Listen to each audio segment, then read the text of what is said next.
What is going on, guys? I'm going to get this shared out here. Let's see.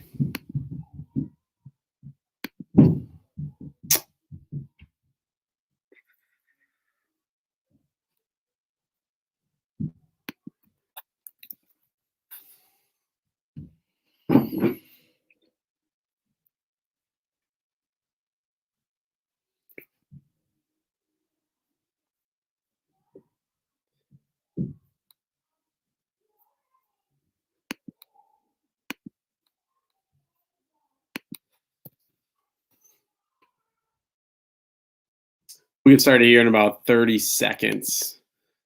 Let me just get this shared out here quick.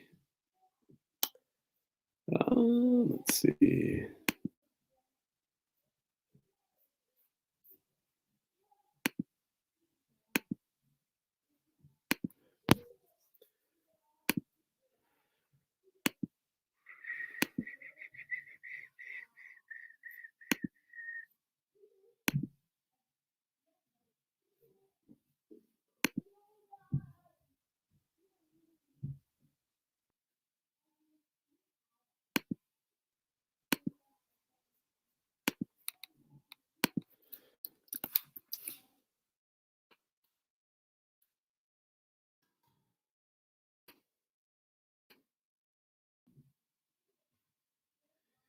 All right, let's get into the slate, guys. I'm going to share my screen with Fantasy Labs per usual. Just kind of like where I like to start here on these slates. And we have this is right now sort of by implied totals, and we have Vancouver coming in as the highest implied total here at what is it at 3.7, and the Capitals with 3.7 as well. A lot of teams with really high totals. You can take I don't know why they're still having Tampa Bay on the slate, but they're not at that time. Vegas with 3.6, and the Panthers, who I really like, at the 3.4, and actually Edmonton 2.9. They're actually a road dog here. So just kind of interesting if you're taking a look at that perspective in terms of ownership on the studs. I think, these odds would tell me that guys like Alex Ovechkin, Max Pacioretty, Barkov, Hornquist, even somebody like David Pastrnak might have a closer ownership gap than normal with Draisaitl and McDavid, but I still think McDavid likely become still one of the highest owned of the slate per usual. So let's get into some builds. Let's just look quickly. Live money line favorites. Capitals are first, Vegas, Vancouver, and the Panthers. So I'm going to move into sharing a different screen here. Let's share Draftkings. So I'm going to go position by position. Obviously, St. Louis and LA game has been postponed due to weather, which I am having kind of the same issue here in Minnesota. 8 inches of snow today. So at the center position, I don't really need to spend a lot of time on Connor McDavid. Just phenomenal floor, upside, everything you want in a player. I think the Suter, they're talking about like Suter maybe being with Calgary, they're going to be better defensively, but I still think he's pretty matchup proof. So I like McDavid at 9,200. Bergeron, I like if you're pairing him with Pastrnak. Barkov, I think this game just has shootout potential all over it. Chicago and Florida, I think you're going to see a ton of shots both ways, a lot of high event hockey. So I really like Barkov here at 6,900. I think he's actually underpriced, to be honest. I'm passing on Sidney Crosby against Boston. Pettersson is still out. Couturier, I think, is actually pretty cheap too at 6,200. He kind of flattened out a little bit, after that insane pace that he started the season with. But I think at 6,200 and the matchup is right, I think he can definitely pay that off. Couturier, I'm kind of fading San Jose here in general. Scheifele, 6,100. The price is really getting down there. We still do know that if you look at the shot floor, he doesn't really have one, right? So he's really goal assist dependent, and that's what he's always been. So you really like to capitalize like on the best matchups, and I don't think Montreal here is the best matchup. I think it's just he's cheap enough. Nugent Hopkins is now centering the second line, so 6,000 is okay for him, but probably GPP only for me.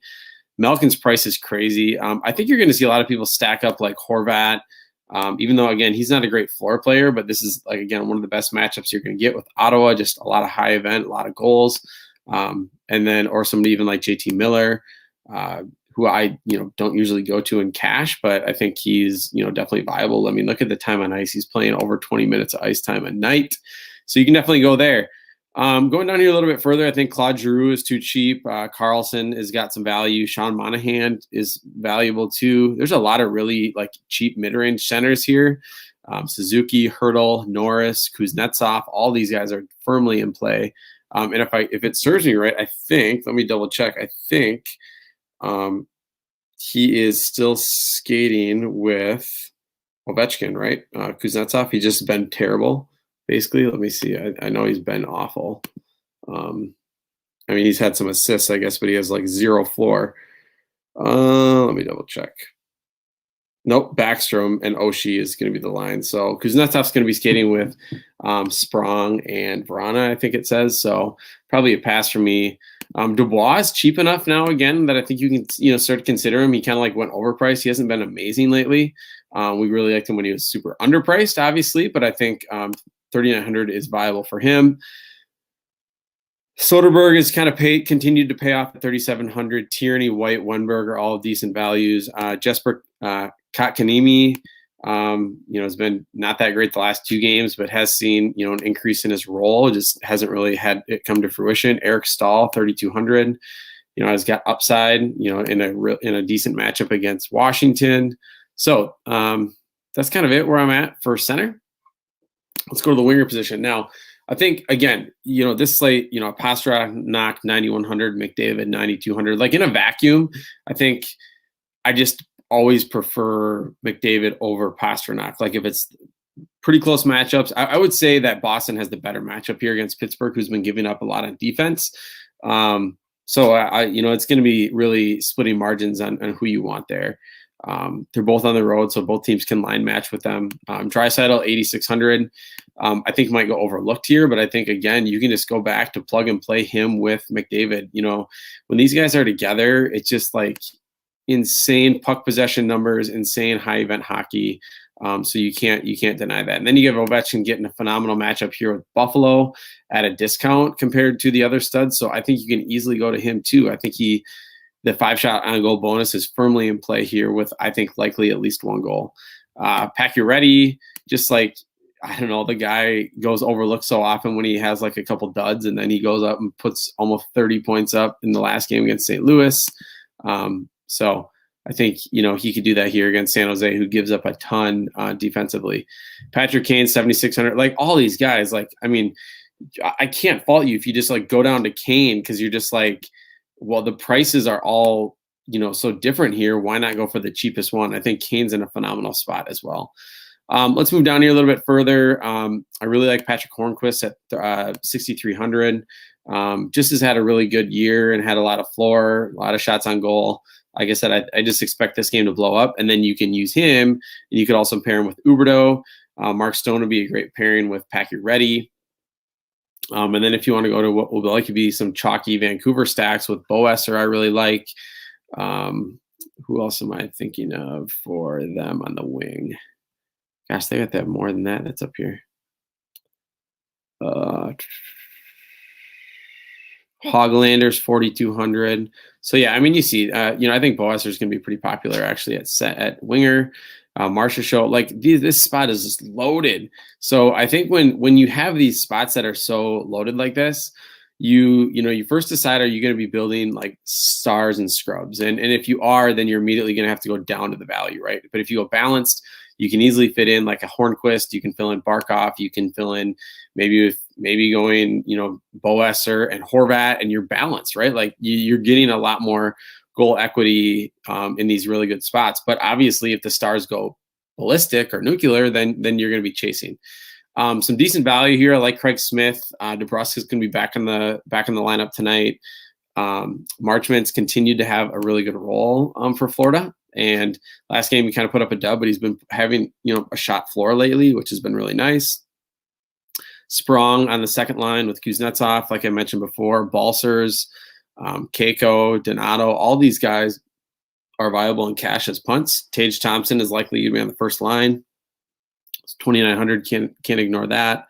Rodriguez has been playing well lately. So there's a lot of really good options here down low if you want to go that route.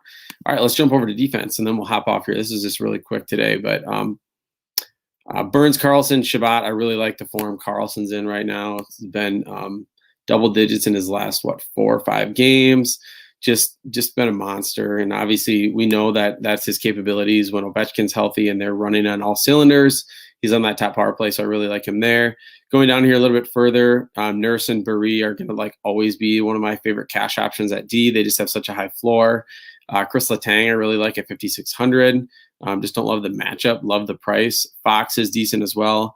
The Ghost at 4,700 has been incredible. Was this 5 games in a row with double digits because he's super active on the power play. He's getting 20 minutes of ice time. He loves to shoot the puck. So the Ghost is firmly in play for me here as well again. Then we go down here a little bit further. Dahlin is really cheap. Ristolainen is cheap. I really like Hamonik still as one of my favorite punts on defense. He just puts up the peripheral 6 blocks the last game, 2, 7, 4. I mean, this guy is dirt cheap. So I think he's going to probably be a lock in my lineups. And then I think forward is a similar comparison to him with a lot of shot and shot on goal and block shot equity at a really cheap price. So you could play both of them. I thought there was somebody else I liked. Yeah, right here, Russell. I think Chris Russell kind of falls in that category. The only thing I don't like about him is he gets a lot less time on ice, but he has a lot of really good equity in terms of shot blocks and blocks, or shot on goals and blocks. So, all right, thanks, guys.